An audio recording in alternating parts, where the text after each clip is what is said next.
convening our wonderful panel of experts tonight. They will discuss what needs to be done in order to electrify New York's transportation sector, what infrastructure is needed to support a fair and just transition to clean transportation. They'll also talk about what each of their respective organizations are doing to support these objectives. There's so much to get to, and I'm sure you're all as excited as I am to hear from our panelists. So without further ado, please join me in giving a warm welcome to Arif Ullah, the Executive Director of South Bronx Unite, Britt, thank you. Britt Reichborn, I've said it before, Kjennerud, yes. The Director of E-Mobility for Edison. Keith Kerman, the Deputy Commissioner of Fleet Management and Chief Fleet Officer for the New York City Department of Citywide Administrative Services. Theodore, the Executive Director of Align. And our moderator, Lonnie Portis, the New York City Policy and Advocacy Manager with We Act for Environmental Justice. So without further ado, Lonnie, over to you. Great. My I usually have like a natural microphone, so it's always weird. It's weird to be amplified. So good evening after everyone. So nice to see you, and glad you all came to talk a little bit about transportation electrification and why it's important. Julie, thank you so much for inviting me to have me moderate today, and our amazing panelists here. So we already got the introduction, so I think we can kind of sort of dive in. But I want to kind of set the stage a little bit and understand like why we're here and why we're talking about this and how it relates to climate, and even more why it relates to environmental justice. Why is an environmental justice organization up here doing this moderation? So if you guys don't know that, New York City's transportation sector currently accounts for roughly 30% of citywide greenhouse gas emissions. That's second sector to buildings, and then I think the third is like waste. So it's a huge part of our emissions here in the city, and the city has a goal to reduce its emissions. I think it's 80 by 50. So we want to reduce our emissions from the city 80% by 2050. In order to get there, we have to take it sector by sector, and we have to go through and we have to figure out what we can do, whether through plans, whether through policy, to get there. Also, a lot of times you hear kind of interchangeable, you'll see your electrification, you'll hear clean transportation as well. And when you hear that term, the idea is that there are some parts of the sector of transportation that can't easily electrify as quickly, right? So these are kind of like your garbage trucks, some of your obviously your fire trucks, ambulances, aren't as easy to electrify, but we really want to get at to electrification as the goal for some of our low-hanging fruit. So these are some of the trucks that you might see at the Parks Department, police cars, and other parts of the city fleet that we have. And this becomes an environmental justice and equity issue because we really want to focus on reducing these emissions, especially in neighborhoods that need it the most. And so I always like to start with kind of the understanding of systemic racism, right? I love people for not to be afraid of this word in this space. We need to be saying it all the time. Racism is not a word to be scared of, but systemic racism, it produces and perpetuates inequities and exposures to a lot of the environmental pollutants. So for example, 71% of Black Americans live in areas that fail to meet air quality standards set by the EPA. So this is the Environmental Protection Agency across the nation has standards that say this is the bare minimum of what your air should be like in order to live. And 71% of Black Americans live in a place where they don't even meet those standards.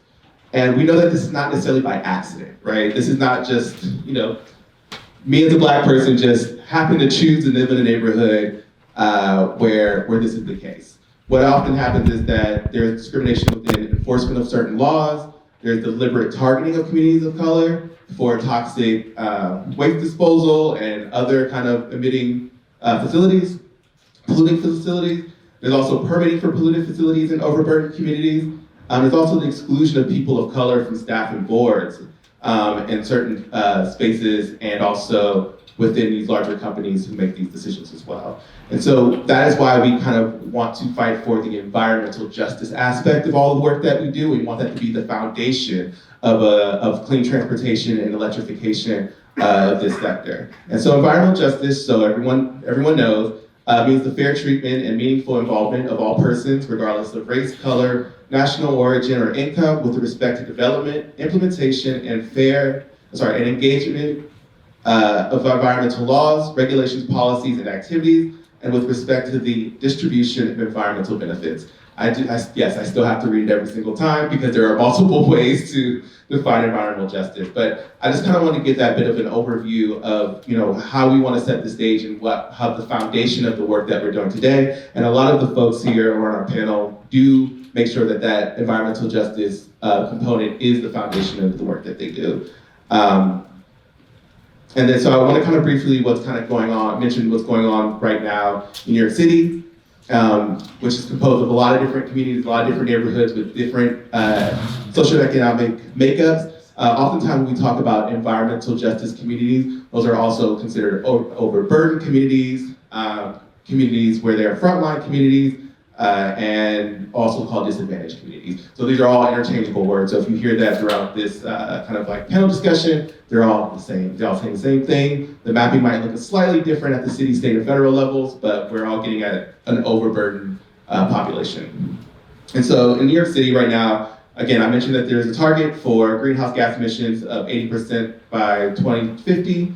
Our city also has ambitious goals and laws to electrify its city fleet. That's what the city actually owns as far as the transportation sector is concerned. And then also, there's plans that have been published like Power Up NYC, and also Con Ed also has its plans as well for electrification. So with that stage setting, I hope everyone's ready to go and actually listen to the stars of this program today.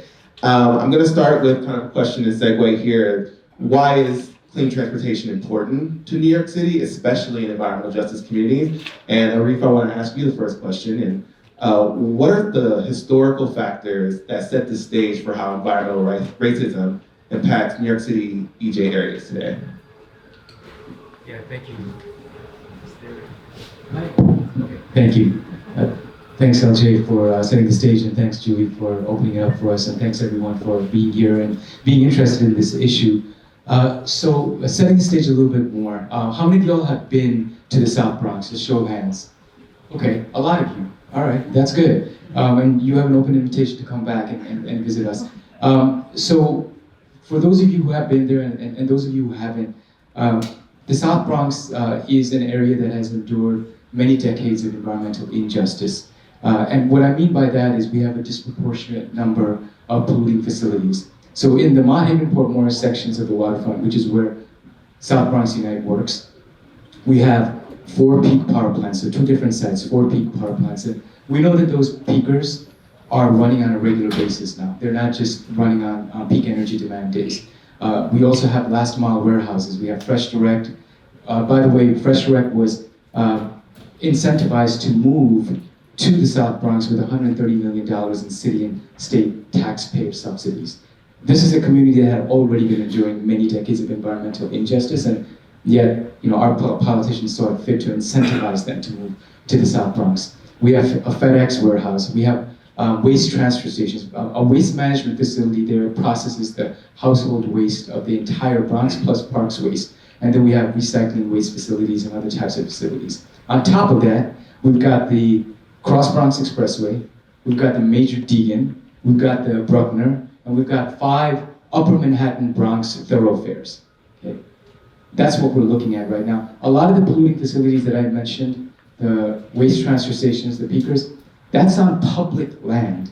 Okay? That is primarily New York State Department of Transportation land that was leased to an company by the first Governor Cuomo for 99 years. So we've got about 70 years left of that lease. And then subleased to a host of polluting facilities. So in essence, our public land is being used to poison us. Our tax dollars are subsidizing the poisoning of our air. And that just makes it even more egregious and even more unjust. And I just want to also relate the pollution burden that we have to health issues. Right? We hear about asthma, and thank you, Julie, for raising that issue up, and the rates of asthma in the South Bronx. Through a lot of research, we also know now that exposure to air pollution is also correlated, if not causes, everything from infant mortality, poor maternal health, heart disease, diabetes, obesity, dementia. Every stage of a person's life is impacted by exposure to air pollution. So even if a child, let's say we shut down all of these speakers, next year, or all of these polluting facilities next year, a child that has been impacted by this exposure to air pollution, that's going to determine how well they do in school. If they're calling in because of absences, they can't go to school, that's going to determine how well they do in school. Then that's going to determine whether they may graduate from school. If they don't graduate, that determines what kind of job they're able to get. Likely a job with low wages, and that determines what kind of life they're able to give to their children. This is generational. Okay, let's understand that very clearly, right? And so that's why it's so important for us to really move towards retiring these facilities, but also towards electrification. And so, LJ, to your question, what is environmental justice? What does it look like in our community? What is environmental racism? A lot of what I'm talking about right now is the legacy of racist public policies, like redlining. So redlining for us, in a way, still exists, because we're still suffering the legacy of it, right? Why is it that a community like the South Bronx, policymakers saw it fit to put this heavy concentration of polluting facilities, right? Our lives are not valued as much, right? And these are primarily Black, brown, immigrant, low-income community members, right? That are actually shouldering the burden. So a lot of these facilities that I mentioned, the peakers, the waste management, they provide a public good. They're needed. But why is it that we in the South Bronx have to shoulder that burden for the rest of the city? Why is there a disproportionate number of these types of polluting facilities? So we have to challenge that, which is what we're doing. And we have to work towards all sorts of policies that will meet these renewable energy targets. And hopefully we'll get into a conversation a little bit later on sort of the equitable siting of these facilities. But with that, I'll stop. Thank you so much. I couldn't say any of that better myself, and kind of the example of environmental injustice and what's going on. And one thing that Arif, that you mentioned that is really important is that the idea that there is a lot of this is public space and public land and publicly owned. So it's up to the city and policies in order to do that. And I'm gonna kick my next question off to Keith then is, so how is the city working towards the dual goals of both reducing toxic air pollution and cutting transportation emissions for our climate goals and keeping kind of environmental justice in mind? Okay, thank you. Right. You're good. All right, is this working okay? All right, great. Thank you for that question. My name is Keith Kerman, the Chief Lead Officer for the City of New York. I have Mayor Adams and our Commissioner Don Pinnock. It's good to be with all of you. Before I answer that specific question, I'll just say I grew up in a farm in Massachusetts. So I had never heard of things like the nebulizer, right? And now I have young children in the New York area, and so both of them have had to go through these regular treatments to make sure they can breathe okay. And then you kind of think and you realize, oh my God, we live between two 4-lane highways, right? And if you took all the buildings and the few trees away and just said, would you like a house between two 4-lane highways? You'd say no, maybe not, but that's really what we do. And I've seen that personal impact as our children have to kind of get through their days and breathe cleanly. So the city is actually working on the fleet side. We run a large municipal fleet, the largest in the United States. It's your police cars, your fire equipment, it's your sanitation, 50 agencies in total. And we are trying to use city and public assets to kind of lead the way in sustainability.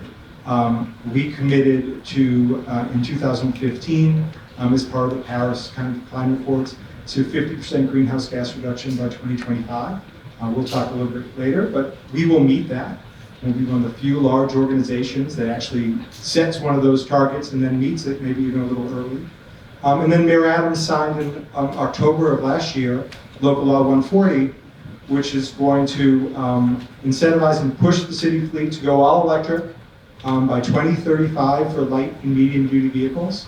And I will tell you the good news is most of the vehicles you see out there, most of the vehicles you'll see when you leave this building are light and medium. There are sedans and SUVs and pickups and vans, and they can be electrified today in most cases. We then set a goal of 2038 for the heavy duty and specialized trucks. And you've already mentioned it, but the electric fleet industry is still fairly nascent, it's still fairly new. And there are a lot of equipment that can't be electrified today. And it's going to take a little while. So until we can get there, things like plowing, garbage trucks and fire trucks, a lot of construction equipment, off-road equipment, we operate 5,000 off-road pieces. Everything from backhoes to snow melters to chippers to New York City actually operates 300 agricultural tractors, or farm tractors. Then we're looking for other alternatives. So we're still, as we push to electrify, we're still looking for efficiencies, hybrids and design efficiencies. We are on pace to eliminate the use of all fossil diesel fuel. Pretty close, actually. We've already probably about 80% of the way, and by June 30th, we will no longer use fossil diesel fuel at all, replacing all of it with something called renewable diesel. So we're pushing on all fronts. I will say, the positive news, we operate about 5,000 electric vehicles now, the largest electric fleet in the state, one of the largest in the country. 2,000 electric charging ports, one of the largest networks in the country, and charging everywhere. We are operating charging everywhere. We are showing that you can have electric vehicles and charging everywhere in the city, that it's possible. So we're kind of seeing our role is to lead from the front, to push toward electrification, to push toward eliminating emissions, and to kind of show the way for other big fleets, and of course for everybody in their day-to-day cars. Okay. And also, did I read somewhere that you manage the largest city fleet in the world? Is that the stat? Yeah, probably. If there's a larger, let me know, but I suspect there's not. So, as always, New York City has to lead the way, right? If we got the largest, we have no choice. So when we talk about electrification, we talk about city fleet, we talk about some of the vehicles that we already have available, we can't talk about electricity and electrification without talking about the grid and talking about energy use as well. And so, Britt, I would love to know, how is Con Ed working towards transportation with keeping climate goals in mind, or what are some of the barriers and some of the things that are going on right now that help accelerate us to electrification? Yeah, happy to talk about that. So I lead the e-mobility efforts at Con Edison. We serve electricity to New York City and Westchester. So when you think about making progress in clean transportation, you have to wonder, how are we going to do it in our dense urban environment? We saw in the early days, the trends were that personal drivers who were going electric were largely in Westchester. And that was sort of the dominant EV population in our service area. I'm happy to report that after implementing some of our programs over the last few years, at the end of 2023, when you look at percent of sales that are EVs, so that's your kind of measure of the growth of the EV population, New York City finally caught up with Westchester, and 1 in 10 light-duty vehicles, so those are cars and small vans, purchased in the New York City area at the end of 2023 was an EV, 1 in 10, which is double what it was just the previous year. So we're seeing the momentum. The question is, how do we make this happen at scale? And a big part of this is really driving towards the state climate goals. Con Ed has their own clean energy commitment, but also thinking about how do we not just kind of ride the wave of the market, which is a lot of personal vehicles, certain fleets are leading the way, and make sure we're doing this, we're leading the way to drive this in a way that brings equitable benefits. So an example is we have a large incentive program that we pay financial incentives for EV charging station build out. The idea is you want widespread access to EV charging, so everybody who lives in an apartment, all fleets, they think, okay, I can actually electrify now. And we're seeing evidence of that. New York City's catching up with the suburbs, so that's great. But we don't want this just to be a program supporting affluent drivers adopting EVs. So one sort of opportunity we saw is the ride-hail community, which, drivers from those communities are almost all from low and moderate income zip codes. So, what solutions should we be advocating for with stakeholders, with the commission, that are going to be a good fit for the ride-hail community? And that's one way we've partnered with Revel, Lyft, and others to try to meet the needs of their drivers, bring charging to their communities so they can conveniently charge where they are. Another example is micromobility. What if people don't own cars, but they're riding e-bikes? There have been unbelievably tragic fires and a number of deaths associated with these e-bikes. And so how do we play a role? How do we drive opportunities to build out safe charging infrastructure for micromobility? Again, proposed a program, advocated for it, it was approved. And I think the biggest sort of win here, I think we heard, is really in trucks and buses. They have disproportionately, not just the carbon emissions, but all that particulate matter, the noise, the quality of life impacts. And so, we want to expand our efforts in that area. And that market is more nascent, but we don't want to just wait for it to catch up. We want to be the ones driving electrification of those trucks and buses. And so I think, the main point here is that we're just the public utility, really. We serve electricity, but through these incentive programs, through partnering with stakeholders and designing them, through outreach to the right customers, we can actually drive the way this transition happens. And then when we talk about grid readiness and making sure the grid's ready, it's those trucks and buses that have the highest charging loads of all vehicles, and they're highly clustered, as we just heard. And so we have to make sure, in particular, we have the grid ready to serve those fleets before they actually want to electrify. So the minute they make that choice, the grid is going to be ready for them. Right. One thing that you mentioned too, that I love to hear is that we want to make sure that this transition in electrification isn't just for those who are affluent in those spaces. So Theo, my question is to you: how does Align kind of deal with advocacy in the transportation space when it comes to making sure that things are equitable and environmentally just? I started to get offended. I thought you were like, and we're going to go to that non-affluent. Here is Theo from Bed-Stuy, Brooklyn. Thanks a lot. You don't know. I'm gonna play the lotto. So one thing I will say is that Align has continued to advocate since the beginning of the organization for environmental justice communities, so that when we're working on campaigns specifically, that it's not only improved conditions in those communities, but that we're also creating good family-sustaining careers along with creating improved conditions in those areas. A lot of times what you're hearing is that in a lot of environmental justice communities, not only do they have a lot of facilities, but they're also the same communities that are transit deserts. So they're the communities where you're most likely find that people may have to drive to work. They're the communities where you find that, instead of making the commute from outer borough to Manhattan, people are going from Brooklyn to Queens, from the Bronx to Queens, where quite frankly, if you're trying to use public transportation, it is very difficult. My father did that commute himself. He recently retired. I grew up in East Flatbush. He was going from East Flatbush to Rego Park in Queens. Now on the train, that takes about 2 hours.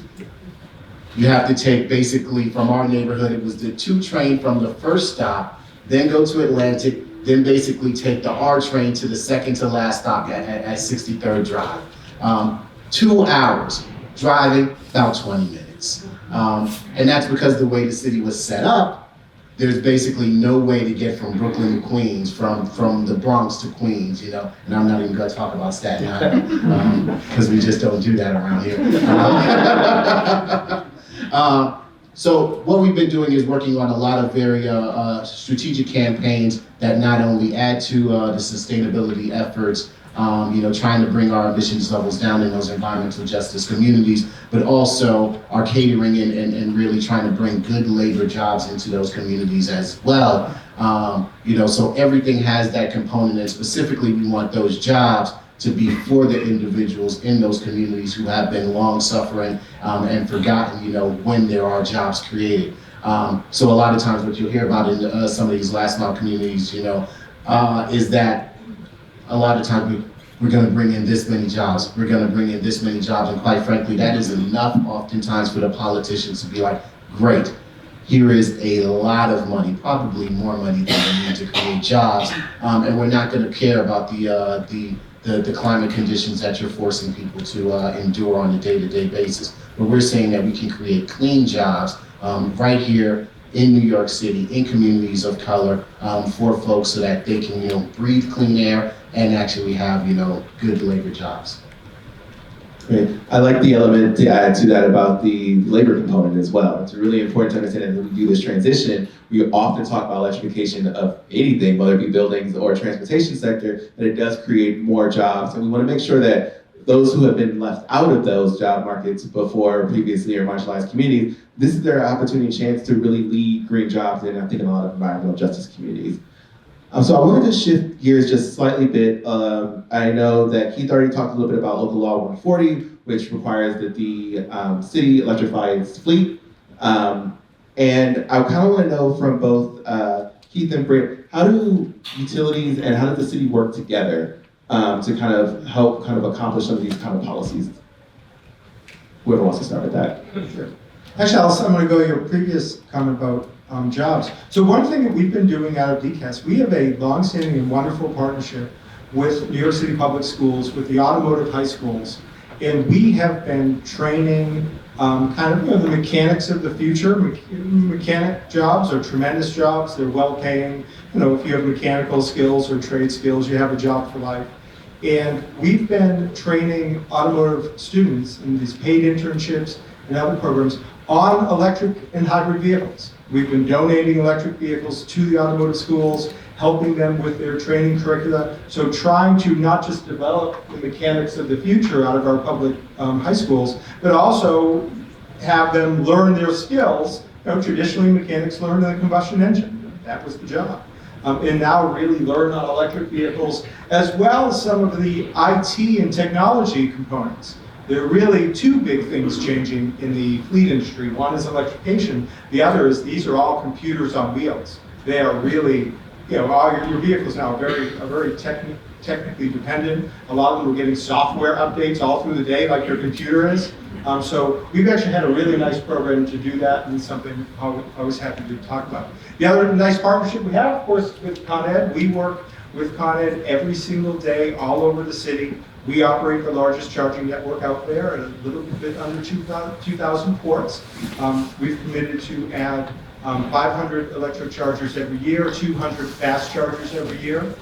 We did just announce over, if you know the Flushing Meadow Marina, there's a nice publicly available fast charger hub there that we just opened out of DCAS in partnership with Parks, and it's incredibly busy. So a sign that there is electric vehicle demand.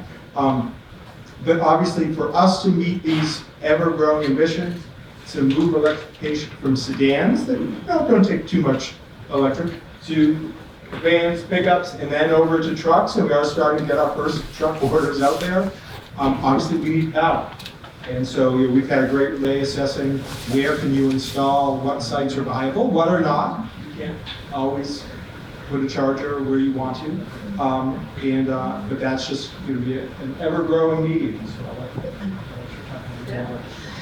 So I think working with DCAS, we've really learned how to evolve the way we work with our customers. Customers pursuing electrification projects, they have different needs than if, I own this building or I have the lease for this building, I'm going to build it over a few years and I know exactly what I'm going to build, and Con Ed can build a grid in parallel. DCAS truly has been such a leader in scaling up their fleet, and part of that is us working really closely and understanding, we need to give them insight into which of their sites they should go to first. We shouldn't just say, well, it's going to take this many years to upgrade. We can say, where's your whole portfolio? Where should we tell you to start? What's going to come in a little later? So I think, again, back to that idea of sort of leading the way and showing how it's done. It's really forced us to be a better company and better at supporting our customers. Some other examples are some of the pilot projects we've done with the city, or for example, one we're pursuing with NYCHA. Some of you might have seen the curbside chargers, which are in all 5 boroughs. They're sort of the big blue posts. So you can drive up on the curb, charge there. That was like the first curbside charging available in New York City, some of the first in the USA. And we partnered with the DOT and, figured out how to design a charger that met the requirements to be on the curb and also, could really meet the needs of the community, so how to site them all. And we couldn't have done that without that partnership with DOT. And then also, every EV project that goes into the ground goes through Con Ed and it goes to the city because it goes to the DOB and the DOT sometimes for permitting. And so another thing we've done is worked really closely with the city on how do we make sure that permitting isn't a barrier. The city truly is committed to breaking down those barriers. So for example, we added an EV charger project map to the construction map that our team at Con Ed goes through weekly with the New York City DOT to identify streets that are going to be repaved and which projects do we have to get in the ground before that repaving. So, that tight partnership at the working level to make sure that these projects can be installed more quickly and really not hold up progress. Great. Just wanted to, before we move on to the next question, remind everyone that there are index cards on your chairs and you should have a pen that's available for you to write some questions down as you hear something. If you have some questions, not too sure, need some clarification or more interested, you can write those down and we're going to collect those at some point to do a Q&A. But I also want to, thinking about kind of local law 140, and we think about the idea that policies can help drive and move kind of the work that we need to do in order to, get to zero emission and reducing our emissions overall throughout the city. This question again to Theo and Arif, how are those policies beneficial to environmental justice communities, and what kind of things are you looking forward to seeing come from policymaking? They're hugely beneficial, and quite frankly, a lot of them, whether it's local law 140, local law 97, are things that, quite frankly, environmental justice communities, communities of color, have been fighting for so long, and to see those things pass in recent years and actually start to be implemented is a huge victory that, quite frankly, some older folks, like you say older folks, like folks with like way more gray hair that have been doing this a lot longer than me, have been fighting for 20, 30 years to get these policies in place now. And I'm sure you'll say passing legislation sometimes is the easiest part. Implementation is often extremely difficult.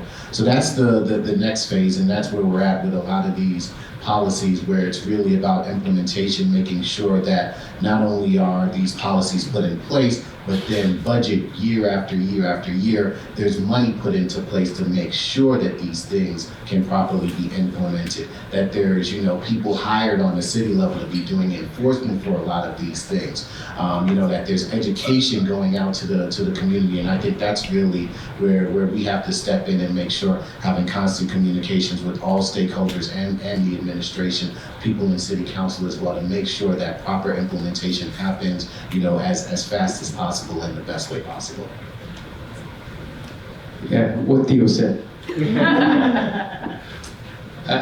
Absolutely, these policies and legislation help communities like the South Bronx, and whether that's by cleaning the air or by bringing in jobs, a host of ways. One of the things, so as not to repeat, what Theo already said, one of the things that we've learned that we have to remain vigilant about is, even with well-intentioned legislation, the implementation of it, we need to stay vigilant about. And so, we are very welcoming of the transition to renewables, and we hear the term just transition thrown around a lot, but we really need to understand, well, what is just transition? And how is that implemented? What does that look like for community members? We can't assume that community members will understand something as being just. We really have to make sure that community voices are centered in this process. And so one of the pieces of legislation actually that we're working on the state level is enhanced public participation, which would require major projects that could have an environmental impact to engage community members. And so as much as I am, and I think we as an organization are for fast tracking certain permits, because we are a community that has been shortchanged, to use a euphemism, we still need to make sure that whatever processes that are available to us are ones that really give us enough of an opportunity to weigh in on these major types of projects. And also in terms of legislation and in terms of good intentions, it's really important that we think about even something like the siting of infrastructure, right? So there are some major renewable energy projects that are coming online soon. Power from upstate and from Canada, and I won't. I'll refrain from a comment on bringing hydropower from Canada down here, but that the infrastructure that will be required for these types of projects often will end up falling on communities like ours, right? So even with these types of good policies and good goals, we need to make sure that these types of facilities, for example, maybe a converter station, right, which could be in another community. The South Bronx is being looked at for these types of infrastructures, and so the main point that I'm making is that it is important for us to understand that even good legislation and good policies require scrutiny and require policymakers really to make sure that communities like ours are still at the table and are informing the way these policies are implemented and beyond. One of the things that we're having to think about also is the environmental impact of renewable energy projects, right? And so if we have charging stations that are brought to the South Bronx, what are the environmental impacts? What kinds of environmental impact analyses are being required for these types of projects? So yes, we're welcoming of all of these types of projects, but if a charging station is somewhere which could lead to more traffic by bringing in more vehicles from other parts of the city, how is that impacting traffic patterns? It's one thing if every car was electric, right? But that's not the case. And if more cars are coming into our community and making our roads more congested, that means there's more pollution in our community. So all for good legislation, advocating for good legislation, but we need to go deeper than that. Love that. Yes, as a policy analyst, as a policy person, the implementation part is the part that we often sometimes fail to think about a little bit deeper. So I definitely appreciate that from both of you. So one thing I kind of want to touch on a little bit, kind of shifting gears a little. We've talked a lot about like city fleet and what we've been doing in that space as well, but that's not how everyone in this room necessarily connects themselves to transportation. We think about the MTA, we think about buses, we think about the subway system, we think about micromobility, do we have bike lanes and those kind of things as well. And one of my things that's dear to me are electric school buses, because it's one of the first campaigns I worked on. I started at WEAC 3 years ago and helped pass that law to ensure that school buses would be electric by 2035, which then inspired the state mandate and funds to help do that. So Keith, I have a question for you. Does DCAS have a role with the electrification of school buses? Sure. I mean, we support the New York City Public Schools. The school buses are contracted. So unlike the city fleet, which is an owned fleet, and all the 10,000 or so school buses are all administered through contracts with New York City Public Schools. That said, as you mentioned, there's a local law to go to electrification by 2035. DCAS has been part of that. In fact, the first 3 electric school buses And the still only 3 school buses ever owned by the city of New York were all 3 electrics that DCAS purchased. Actually, today's good news on that front.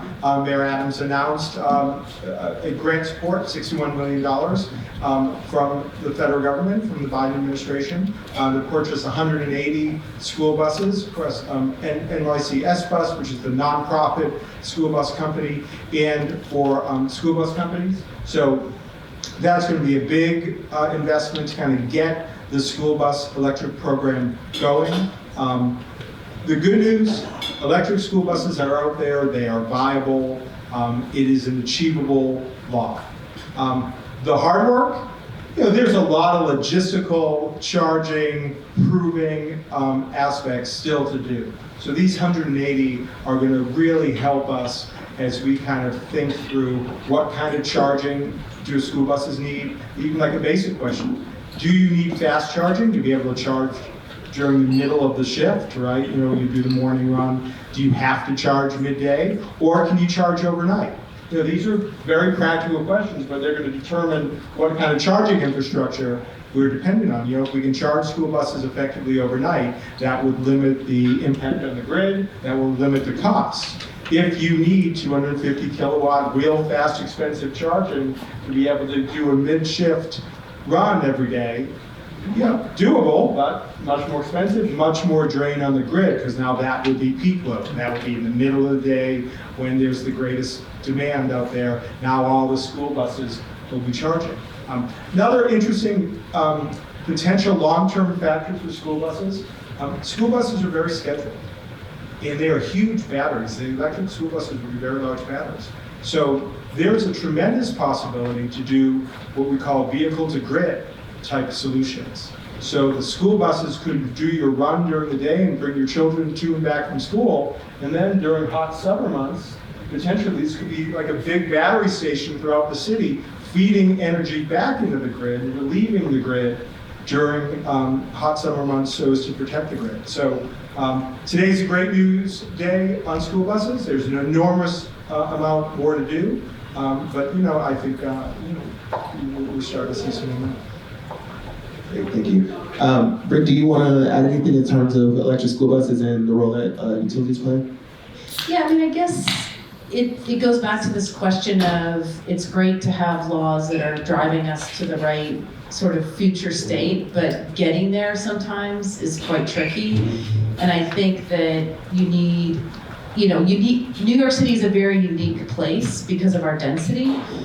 So for example, when the EPA opened up school bus incentives, it was a limited number of applications per district, and they considered New York City one district, 1 million school kids. So, we had to explain to them, no, you have to allow, X many applications, this is a huge district, and they did, and many were awarded, including to Nice Bus, and, when it comes to powering them, in other parts of the country, you get a slower charger, a level 2 charger, plug it into the bus, charge overnight, easy peasy. If you look at a satellite image of some of these clusters of school bus depots, you're basically looking at sardine cans of school buses. They're parked first in, last out, and every single square foot on that site is being used. And so then you ask yourself, well, how are these buses going to be charging? How are they going to access the funds? There are state funds to support charging for school buses, but they're for the operators. Well, what if these buses need to go to a hub, off depot? And so, again, we kind of recognize this problem. We talked about it with New York City. We advocated for public charging hubs to be able to get incentives through our programs to at least complement what these fleets might be missing from other programs. So there's unique challenges in our urban environment, and we need to be really vigilant at every turn. Otherwise, we're not going to be able to make the progress that we want to make. Absolutely. Yeah, so thank you everyone for indulging the electric school bus conversation, because again, it's one of my projects that I worked on when I first started. But I want to shift gears a little bit, talking about some of the private sector aspects to what's going on. So Arif, how can electrifying private trucks play a role in reducing air pollution? Yeah, so the scenario that I described at the outset, a lot of the pollution is from diesel engine trucks, right? Particulate matter 2.5, of course, is something that we hear a lot about. And we've got all of these roadways, by transitioning these types of heavy-duty vehicles to electric, that would do an enormous amount to begin to at least clean some of the air in the community. And so we want to make sure that, and of course we have a lot of these last mile warehouses. And so we want to make sure that there is enough charging infrastructure for fleets, to incentivize fleets to reach these goals, right? That's not electric. Yeah. Case in point, the noise. Conversation with the folks in Colombia. Right on key. Yeah. So, we understand that fleets will not, and it doesn't make sense, right? If there isn't charging infrastructure, there's not any incentive for fleets to go electric. And so we don't have any charging infrastructure for heavy-duty vehicles in the South Bronx yet.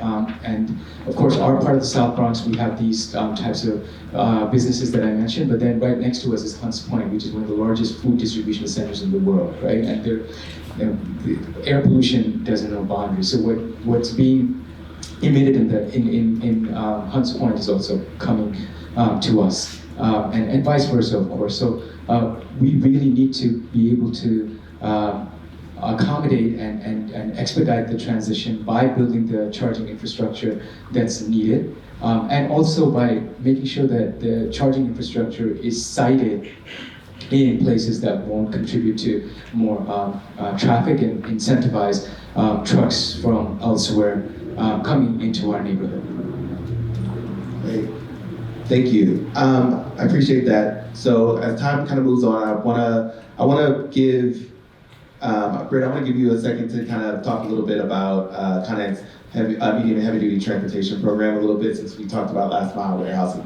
Yep. So we launched a program for medium and heavy duty vehicles in 2020. This helps cover the cost to bring power to the charger. So it's a lot of that infrastructure that Arif was saying, without that charging infrastructure, fleets aren't going to electrify.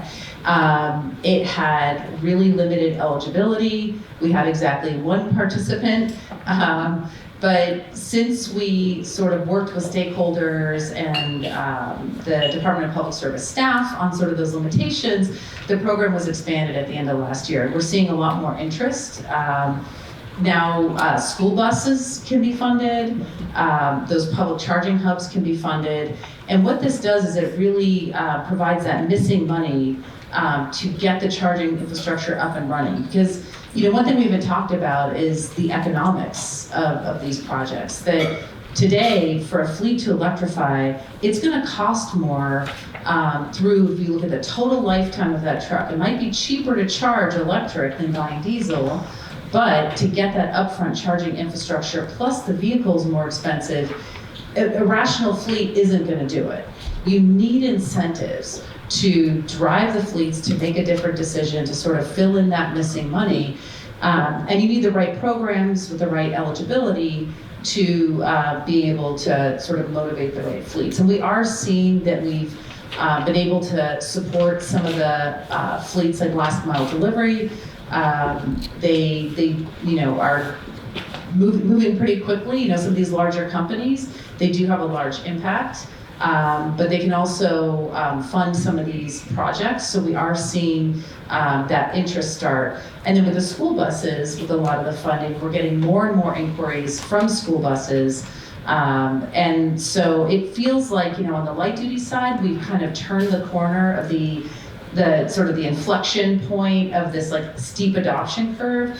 And with the, trucks and buses, we're like just starting to round that corner. But I think, the economics of the projects and making sure that businesses can actually pursue them is pretty critical. Before we kind of get into some of the high-level takeaways, there's one more thing I want to ask, and I want to ask it to Theo. How is your organization, how's Align thinking about encouraging safe and clean modes of transit, especially in transit deserts and EJ areas in the city? I know you talked about your dad's journey of going from Brooklyn to Queens, so. Yeah, one thing is through a coalition that we're part of called New York Renews, which is a statewide coalition of hundreds of environmental justice, community organizations, and labor. We're supporting major efforts in the state budget to really upgrade in a lot of areas. Let me read off some of the things that we're trying to do in this year's state budget. So. Going back to your point, so we're trying to create a truck voucher program, hundreds of $1 million for a truck voucher program to push us towards zero emissions, medium and heavy vehicles. We're asking for hundreds of millions of dollars for electrification of public transit buses, so that's all across the state, not just here in New York City. $35 million for GAP. Funding for electric school buses, so that's something that we're also asking for in the state budget. And then we're looking for a couple other $100 million. You know, it's New York State's budget, so we're talking. You know, the state budget is $100 billion plus. So when you hear me say $100 million, you know, but it's like quarters to Elon Musk. So we're also asking for. How many Twitters can we buy? So we're also asking for money to build battery manufacturing. So the electric batteries, we want those to be manufactured right here in New York State as well. Specifically thinking about some of those areas around New York State where we've seen infrastructure, where we've seen whole industry leave.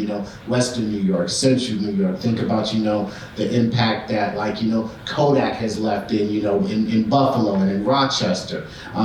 Think about building some of these industries in those areas. So having those battery plants in those areas as well. And we're asking for money in the state budget this year.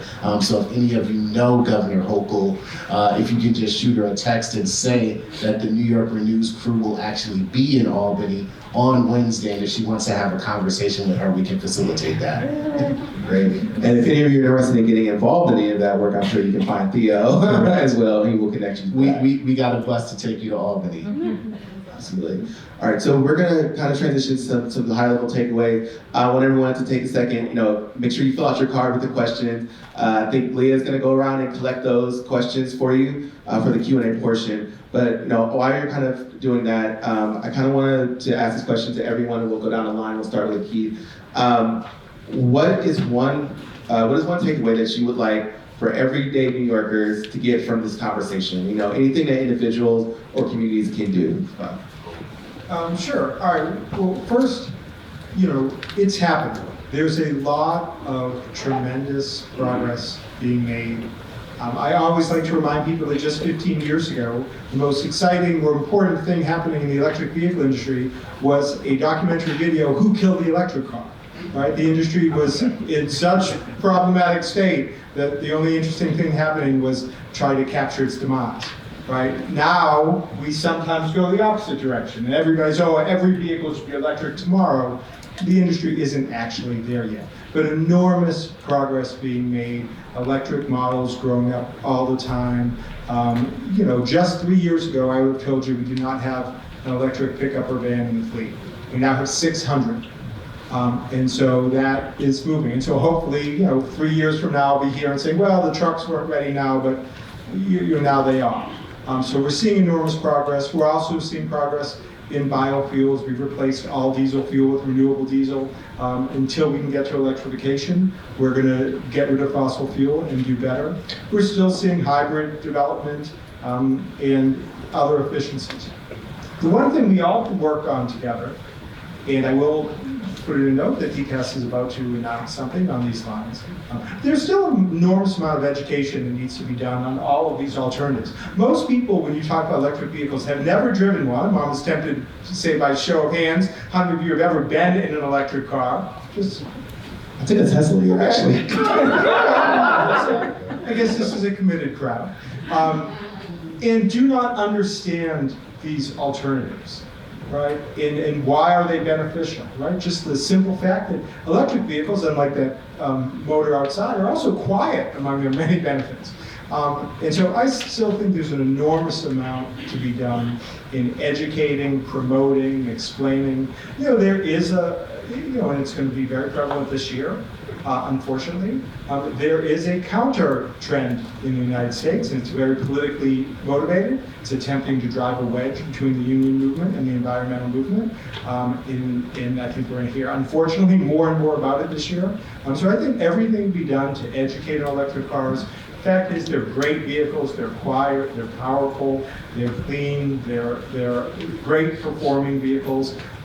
My fail-safe in city government, and I deal with a lot of people who are sometimes skeptical of such things, is to get them in an electric car. Almost no one's driven an electric car in my fleet and then turned around and told me about how much it stinks. They've often told me that beforehand. So I do think there's still a lot we can all work together on educating about these alternatives, why they matter, why they're important, in getting more of a push that size.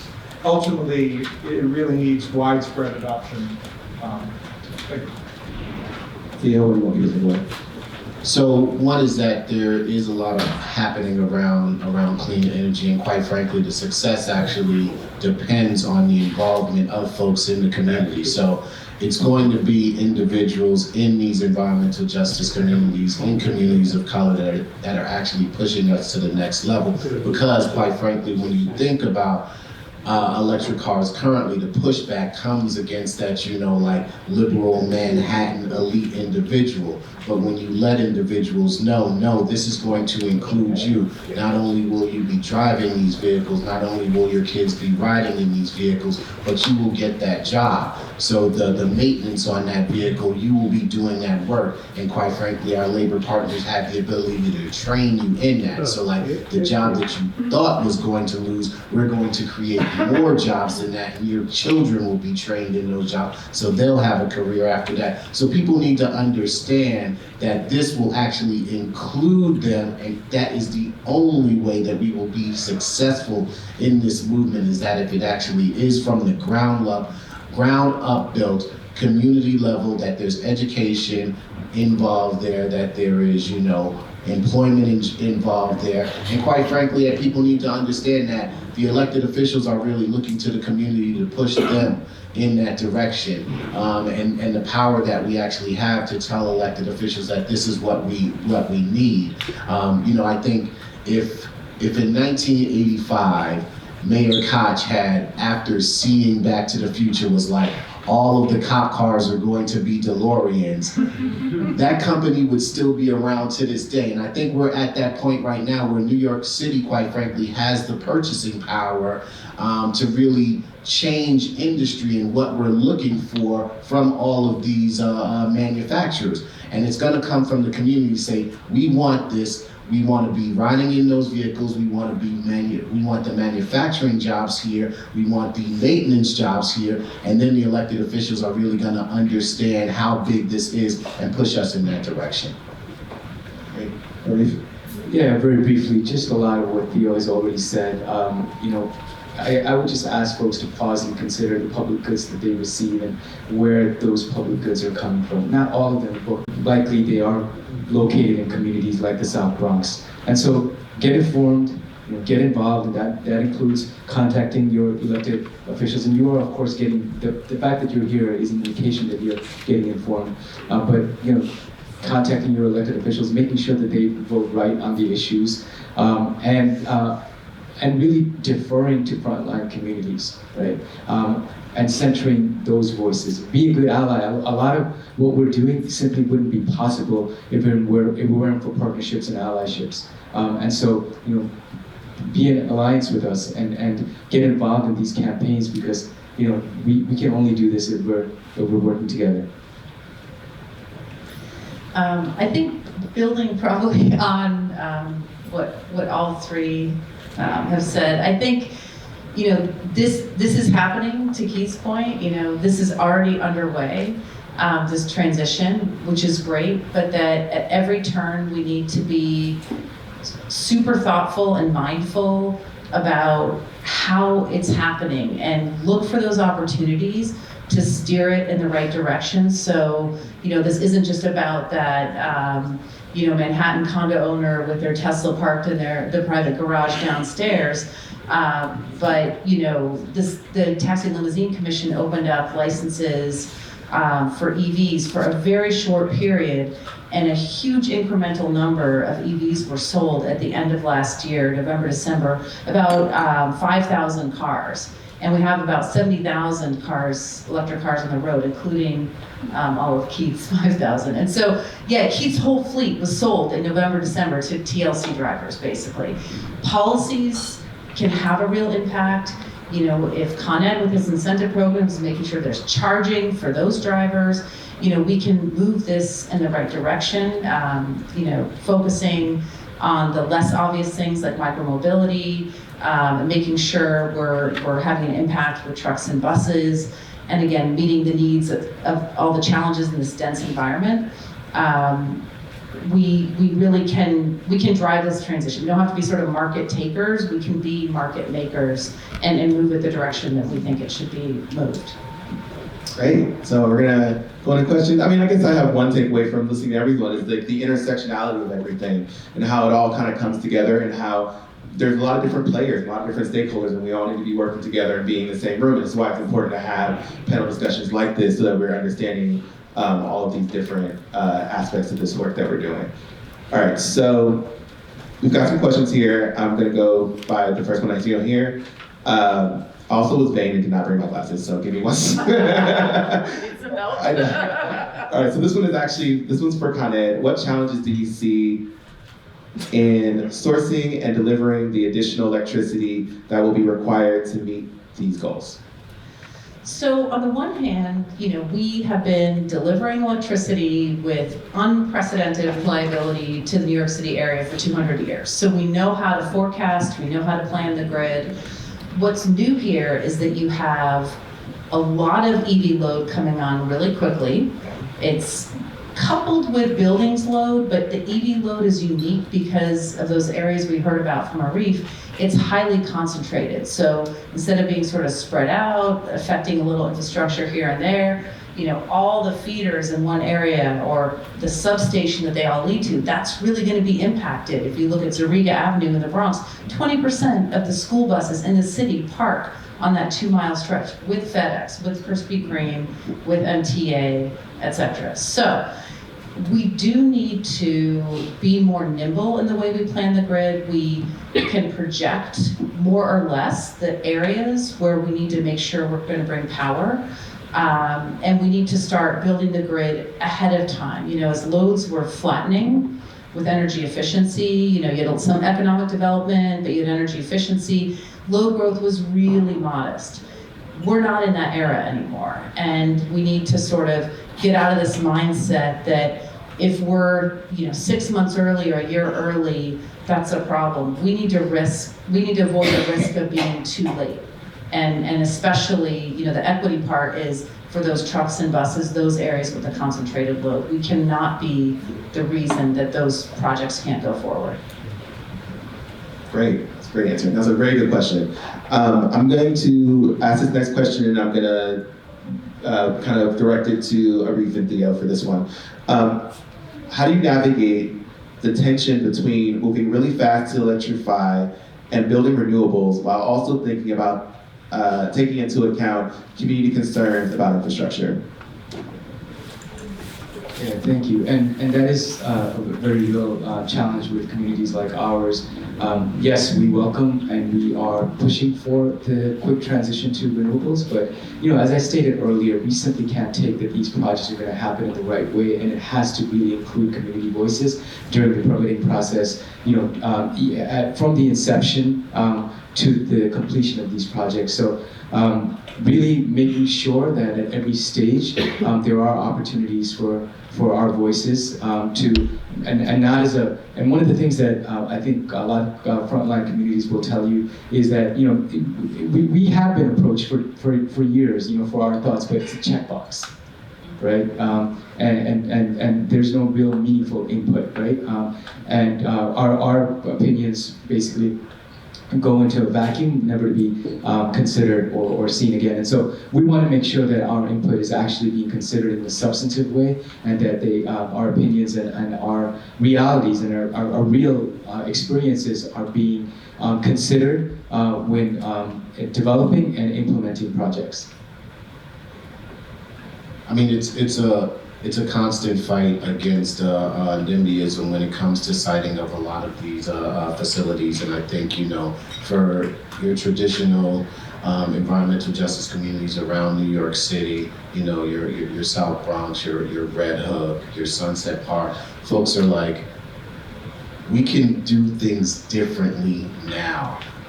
If everyone is going to benefit, then it's time that some other communities take on these infrastructure projects. And I think, the same way I think about this is the same way that I think about, some of the waste work that we do. Like, there are clearly sited waste transfer stations, up and down the west side that people just continue to push back against.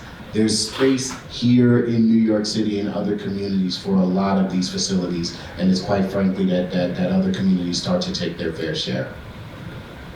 Great. I'm gonna correct this one, Keith. How is the future curbside development considered when citing curbside EV chargers such as bus and bike lanes and other curb uses? So actually DOT has been leading, and Susan McSherry from DOT is here, a level 2 curbside initiative to start offering level 2 charging through the curb, and there are 120, I believe, chargers throughout the city, and there are ambitions to grow that. We are also looking at trying to site some fast chargers through DCAS on the curb in appropriate locations where it makes sense to support some of the electrification that we're doing.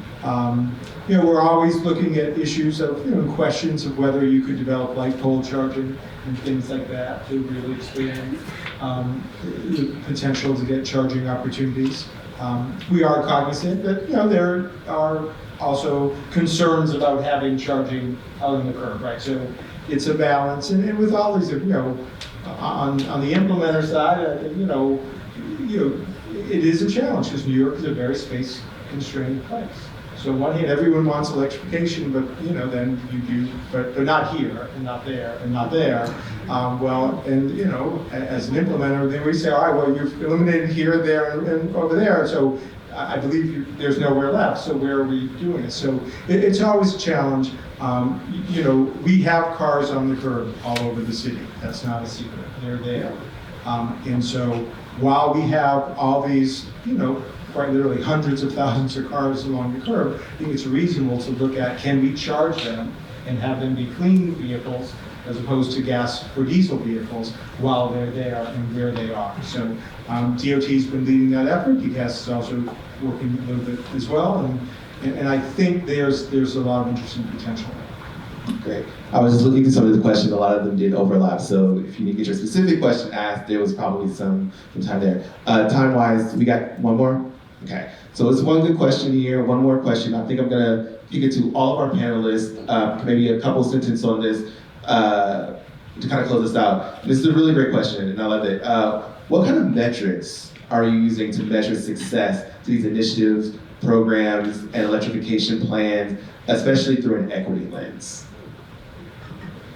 That's not a 2-sentence answer necessarily, but Pick an easy one to close. Yeah. I mean, we've supported over 7,000 charging plugs through our incentive programs. What percent are in disadvantaged communities? Actually, over 30%. It was 40% at one point. I don't know if it's exactly there, so I'll say over 30%. So how much are we bringing charging more broadly? And how many medium and heavy duty vehicles are we supporting? What's, the percent sales of light duty vehicles? Great, the cars.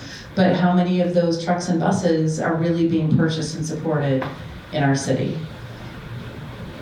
We have been deploying pretty sophisticated air quality monitors across the South Bronx, and these monitors are capturing everything from PM data to the gases. And of course, what we are seeing is that the air quality is very poor. What we want to see in a few years is that the air quality is improving, and so that data will really be able to show that. And right now, we're using that data to call for better policies to clean our air, but that's how we're using metrics. I look at y'all metrics, but then I'm also like a organizer, so I go out door knocking and I talk to people, and I really want to, you know, when I'm walking around, see these things on a day-to-day basis. So I want to see the improvement, so I can see, you know, the school buses that are coming picking kids up. You know, I can see people in the neighborhood that are taking advantage, and they're starting to buy electric vehicles. I don't know if y'all seen it. I live in like a brownstone community, so like seeing people like from like the parlor floor run out extension cords to try to like get the spotlight right. Like that's cool, because it's like, oh, okay, people are like trying. Like I remember, you know, I'll go back to my father like 18 years ago. My pops had the first hybrid on the block. Like that's big, and then everyone was like, what exactly is this? And then you start to see more and more and more, and the conversations start happening. People start, you know, building community around these initiatives and understanding the usefulness of it. That's really how I start to see, like, my metric is just having conversations with people and seeing the improvements on a day-to-day basis. Okay, well, we're all metrics in fleet, so just a few. One, DCAS is committed to 50% or more of all of our charging being in EJ communities. We're currently at 58%, and where the charger is where the car goes, so that drives the vehicle adoption in those communities. We committed to an all-electric fleet, so we're always counting the number. We're at 5,000 and growing, and so we're just keep indicating that. We do track all of this in the Mayor's Management Report. And then the one that is most important to me, at least the one I kind of really as a fleet manager focus on, is eliminating liquid fuel use. And so we've knocked out about 20% of liquid fuel use, even with our kind of big complicated fleet. And ultimately that's where we want to go. And I think we'll actually get to eliminating fossil fuel use first, and then liquid fuel use second. But ultimately getting out of liquid fuels is the indicator we spend a lot of time on. Great. Well, so give it up for Britt, Arif, Theo, Keith. Thank you so much. Thank you. Thank you so much. This is so great. And I'm like just reflecting just in the last few minutes, like I got an EV and I did that so that I could tell people about what it's like. Right? I mean, I was telling people to get EVs before I got my own EV. I had a hybrid before that, which I gave to my parents. But it is really important because when you know someone who has an EV and you can talk to them about their experience, you can answer their questions. Right? So, but here in New York City, the reason why our per capita greenhouse gas emission is actually as low as it is, and it is low, it's hard to tell because everything in New York City is big, but it's because so many people take mass transit and they don't take their car, right? And that is really why, you know, we're doing so well and why it's so important for us to have more buses and electric buses and getting into those transit deserts so they don't have to go 2 hours to go from what could be replaced by a 20-minute drive. And I think, Britt, you touched on a little bit, like the need for more micromobility and making that electric, because that's shown, that is shown that people replace car trips with e-bike trips, but it's got to be done with the batteries that are certified, not these pieces of garbage that are causing all the fires. And there needs to be charging that's available publicly, and that's something that we've been working on with the league.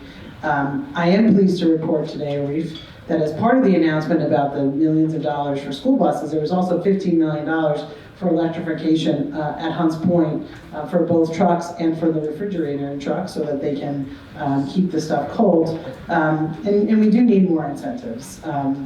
And we need to make sure that we're using that purchasing power. I think about the NTA is truly going to change the public transit system across this country, because when you have a bus fleet of 5,800 buses and you say you're going to go to all electric or zero emission, it's a signal to the market. So really trying to use those And I will say in New York, at least for right now, labor and environment are working in lockstep, in particular on large-scale renewables, but it is something that we are very committed to at the League, and I know online, we work a lot together to try and advance that. So it's been a really interesting conversation. Thank you so much to all of you for all that you're doing on transportation and moving us towards a cleaner future, because it is so important, because we are getting way too much pollution in those disadvantaged communities. Arif, you really described that really well, how bad it is in that neighborhood, and how much we can improve the health of people and the lives of people in doing that. I want to thank all of you for joining us tonight, for spending us some time on your Monday evening. Thank you again to Con Ed and to REACT for helping us bring this program together. Thank you once again to our host, Columbia University. I'm going to say that that wasn't your car that was making that noise. And I'm going to also thank the panelists, Arif, Britt, Keith, Theo, and of course Lonnie for moderating. Thank you so much. Let's give them another round of applause.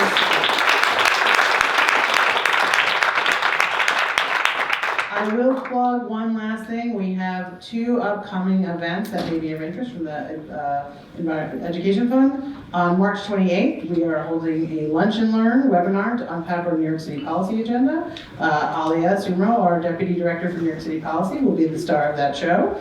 And then on April 10th, we are partnering with Highland and Empire Clean Cities for a teach-in event about the transition to electric school buses. So those are 2 upcoming forums that we think might be of interest to you. And with that, if you have not already signed up, please sign up for more information about the League, and we may have an opportunity for you to sign some petitions. We do, because you're here in New York City. One is we need 1% of the budget for parks. Very basic, yes. We have Alexis who's holding up the QR code you can scan in the back. And 2 is we want more offshore wind. We are trying to up the goal. And right now it's at 9 gigawatts. Our first project actually was announced to be completed last week. I've had the privilege of being able to go and actually visit it. It's really freaking cool. But we need more. We're going to need more. We want to get it to 20. We want to get that done, and we want them to sign that. We want them to pass that bill on Earth Day. Seems very fitting. So with that, I hope you have a great night. Thank you so much.